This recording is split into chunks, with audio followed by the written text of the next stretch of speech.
Morning students.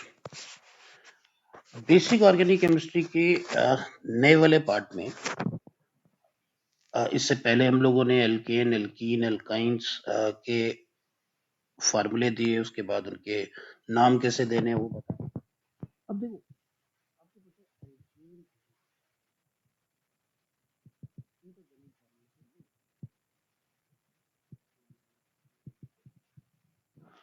तो ये बताया था जब कार्बन का नंबर जितना हो, हाइड्रोजन उससे डबल प्लस 2 हो, तो उन्हें हम लोग एल्केन्स बोलते हैं। ठीक है, तो मान लेते हैं ये आप लोगों ने एल्केन कुछ लिख लिए, C3H8 C4H10। अब एल्केन से हम लोग क्या करते हैं, एक हाइड्रोजन सभी से माइनस करते हैं। ये क्या बन जाएगा, ये बन जाएगा आपका CH3, ये C2H5, ये C3H7, ये C4H9। तो मीथेन से एक हाइड्रोजन कम, इथेन से एक हाइड्रोजन कम, प्रोपेन से एक हाइड्रोजन कम, ब्यूटेन से एक हाइड्रोजन कम। इन्हें हम लोग मार्क करते हैं R और बोलते हैं alkyl group. Okay, alkyl group. अगर मैं जनरल फार्मूले को लेके चले तो इसका जनरल फार्मूला बनता है CnH2n+1, राइट। Cn, ये देखो, ये तो किया हम लोगों ने, ये देखो एल्केन का जनरल फार्मूला क्या था, CnH2n+2। तो मैंने एक कर दिया, +1 कर दिया, तो इसका मतलब एक हाइड्रोजन कम। और ये जो मैं लाइन बना रहा हूं, इसका मतलब इसकी फ्री वैलेंसी है।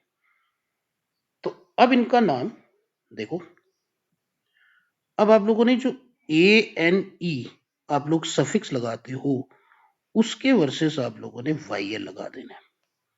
नाम कैसे देना है आपको पता है, एल्केन में ये देखो, इसका नाम अगर मीथेन है तो इससे एक हाइड्रोजन अगर मैं कम कर दूं तो ये बन जाएगा। अब ANE मैंने कहा, इसके वर्सेस YL लगा देना है, तो इसका नाम बन गया मिथाइल। और क्योंकि ये वैलेंसी फ्री है तो group methyl. C2H5 ethane, ANE cut करके YL इथाइल ग्रुप। ठीक, C3H7 तो प्रोपेन से एक हाइड्रोजन कम, ANE कट कर दो तो प्रोपाइल ग्रुप। लाइकवाइज याद रहेगा। तो किसी भी एल्केन से जब भी एक हाइड्रोजन कम हो, उससे हम लोग बोलते हैं एल्काइल, राइट। मीथेन से एक हाइड्रोजन कम, मिथाइल। इथेन से हाइड्रोजन कम तो इथाइल। प्रोपेन से हाइड्रोजन कम तो प्रोपाइल। तो नाम कैसे देना है, जिस एल्केन से एक हाइड्रोजन कम है उसका जो सफिक्स हम लोगों ने ANE लगाते हैं, उसके वर्सेस YL लगा देना है। होप आपको पता चल गया होगा। ठीक है, तो एल्केन से एक हाइड्रोजन कम एल्काइल, एल्केन से एक हाइड्रोजन कम एल्काइल। ठीक है, ओके जी। अब इसके बाद मैं दे रहा हूं इसी तरीके से एल्कीन आप लोगों ने लिया हुआ है। ये एल्कीन से जनरल फार्मूला था CnH2n, एल्कीन का जनरल फार्मूला था CnH2n। ठीक है, अब सेम जैसे अगर हम लोग एल्केन से हटा रहे हैं, वैसे ही हम लोग एल्कीन से भी हटा सकते हैं। तो एल्कीन से एक हाइड्रोजन कम करें तो एल्कीन से एक हाइड्रोजन अगर हम लोग कम करें तो जो ग्रुप बनता है उसे हम लोग एल्कीनाइल ग्रुप कहते हैं। एल्कीनाइल ग्रुप बोलते हैं। क्या बोलते हैं, एल्कीनाइल ग्रुप। देखिए, जैसे आपको पता है ये है इथीन, आपने हाइड्रोजन हटा दिया, अब ये बन गया दोनों में से किसी की भी हाइड्रोजन की इक्विवेलेंसी ओपन कर दो, कर दी। इसे बोलते हैं, अब इसका नाम था इथीन, ENE। अब देखो मैंने क्या किया, लास्ट से E के वर्सेस आपने YL लगाया है, तो यहाँ E जो लास्ट है उसके वर्सेस, तो इथीनाइल ग्रुप बन गया। क्या बन गया, इथेनाइल। वैसे पॉपुलरली इसे विनाइल ग्रुप भी कहते हैं, ये भी याद रखना, इसे पॉपुलरली विनाइल बोलते हैं। इसी तरीके से इसे बोलते हैं, देखो अब मैंने ये ले लिया, ये प्रोपीन है, ये प्रोपीन है कि नहीं? इसमें एक हाइड्रोजन कम कर दें। जब एक हाइड्रोजन कम किया, ये वाला हाइड्रोजन, तो आपका क्या बन गया? ये CH2 डबल बॉन्ड CH। ये इससे हम लोग 2 प्रोपिनाइल बोलते हैं, प्रोपिनाइल। अब 2 प्रोपिनाइल क्यों बोला भाई? प्रोपिनाइल तो हो गया, ऊपर हमने दिया एल्कीन से एक हाइड्रोजन कम, तो एल्कीन से एक हाइड्रोजन तो कम है ये। अब जिस जगह से वैलेंसी ओपन है वहां से अगर हम लोग देखें तो ईन की पोजीशन क्या है? ईन की पोजीशन यहां से नंबर 2 है, तो तभी मैंने 2 प्रोपिनाइल, ये प्रोप 2 इनाइल, प्रोप 2 इनाइल भी कह सकते हो इसे, प्रोप 2 इनाइल ग्रुप। और इस ग्रुप को पॉपुलरली हम लोग एलाइल कहते हैं, याद रखना, एलाइल ग्रुप, एलाइल। तो एलाइल क्या होता है? कार्बन sp3 के बाद sp2, वो डबल बॉन्ड वाला स्ट्रक्चर, तो वो आगे और एक्सप्लेन करेंगे हम लोग। बट अगर यही कोई आपको पूछे, आपका अगर यही मैं हाइड्रोजन हटा देता इस वाले कार्बन एटम से, तब ये ग्रुप क्या बनता?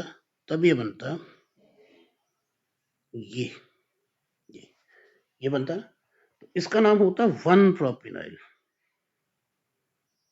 Propynyl group, 1 propynyl. समझ आ गया?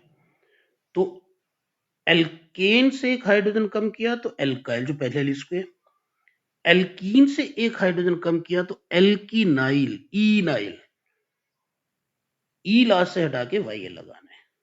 तो आपको ये पता चल गया होगा, ठीक है? ओके जी, अब चलते हैं एल्काइंस के लिए, ये मैं बता रहा हूं अभी। अब चलते हैं एल्काइंस के लिए।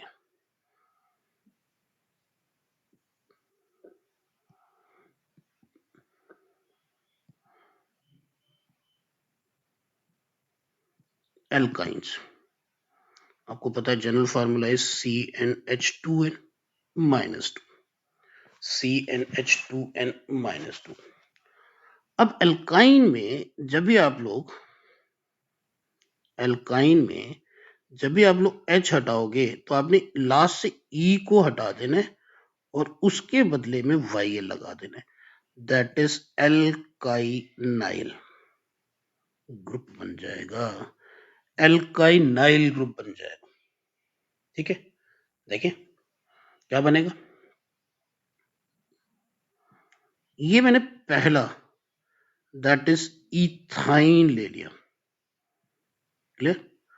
ये मैंने इथाइन ले लिया, इसमें से H हटाएं, लेफ्ट वाला राइट वाला कोई हटा दो, तो आपको बताया लास्ट से E नाम से हटा के आपने YL लगा देना। तो अगर मैं देखूं ये, तो इसका नाम बन जाएगा इथाइन, ETHYN, E है ना, तो मैंने कहा लास्ट से E हटा के YL लगा दो, इथाइनाइल ग्रुप। क्या बनेगा? इथाइनाइल ग्रुप। इसी तरीके से अगर मैं प्रोपीन लूं, सॉरी प्रोपाइन लूं, प्रोपाइन ले लिया, इसमें से H हटाया। अब H दो तरह के हटा सकते हैं आप लोग, अगर तो मैं ये वाला H हटा दूं तब ग्रुप बनेगा ये, इसे बोलते हैं 1 प्रोपिनाइल, प्रोपाइनाइल, प्रोपाइनाइल NYL। प्रोपाइन के लास्ट से E हटा के YL लगाना है। तो अगर मैं ये वाला H हटा दूं इस केस में, तो ये बनेगा ये, तो इस केस में इसे बोलेंगे 2 propynyl group, 2 propynyl group, propynyl group, propynyl group. Clear है? तो ये चीजें आप लोगों ने ध्यान में रखनी है। एल्केन से एक हाइड्रोजन कम किया, एल्काइल, तो उस केस में आप लोगों ने लास्ट से AN हटा के YL लगाना है। एल्कीन के लिए लास्ट से E हटा के YL लगाना है, और एल्काइन के लिए लास्ट से E हटा के YL लगाना है। क्लियर हो गया? क्लियर हो गया?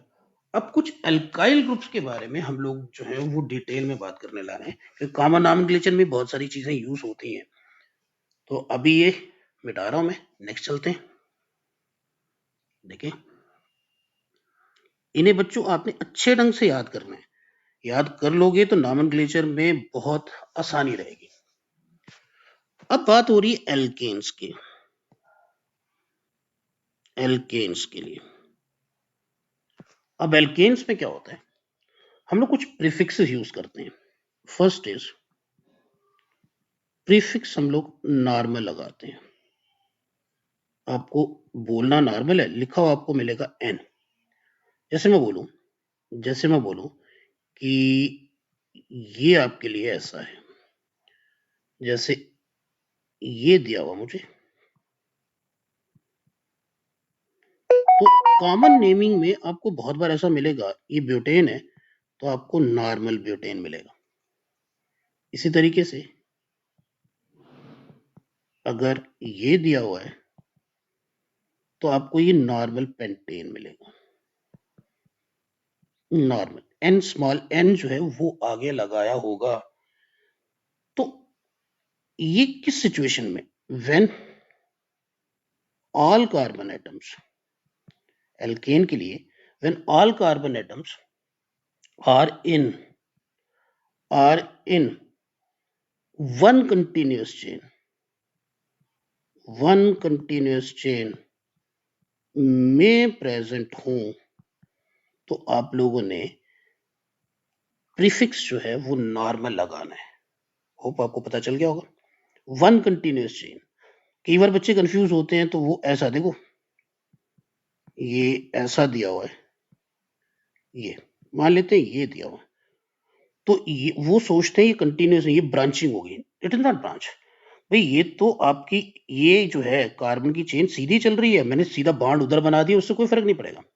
तो ये भी आपका नॉर्मल ही बनेगा, मतलब ये आपका नॉर्मल, जैसे और कर देते हैं, अगर जैसे जैसे अगर मैं इसे ऐसे कर दूं, ये, तो ये भी आपकी एक नॉर्मल, एक कंटिन्यूअस चेन चल रही है, सीधी, कोई ब्रांचिंग नहीं है, एक कंटिन्यूअस सीधी चेन चल रही है। बॉन्ड मैंने पहले सीधा बनाया था, मैंने टेढ़ा कर दिया।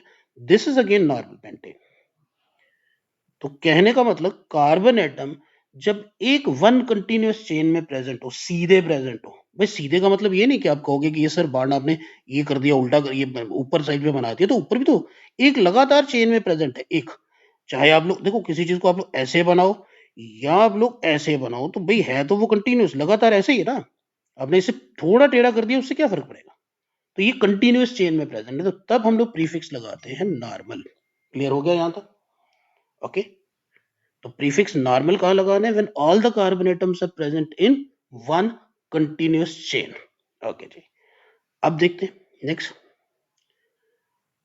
बहुत बार हमारे यहां प्रीफिक्स नेक्स्ट आइसो लगाया जाता है। प्रीफिक्स एल्केन के लिए आइसो लगाया जाता है। देखिए मैं बताऊं आपको, जैसे ये ले लिया, ये, अब फार्मूला मुझे क्या दिख रहा है, C4H10। देखें, अगर कार्बन 1 2 3 4, हाइड्रोजन 3 3 6 7 8 9 10, तो अगर मैं अभी थोड़ी देर पहले मैंने बनाया ये, भाई इस ब्यूटेन से इस ब्यूटेन में आपको फर्क दिख रहा है, दिख रहा है ना। अब ये था वन कंटिन्यूअस चेन, क्या ये वन कंटिन्यूअस चेन है? वन कंटिन्यूअस चेन है। यहाँ पे एक चेन तो ये बन रही है, ये एक चेन इधर से इधर जा रही है, ये, तो ये वन कंटिन्यूअस चेन नहीं है। ब्यूटेन तो है, लेकिन अब ये ब्यूटेन उस फॉर्म में प्रेजेंट नहीं है जैसे पहले था।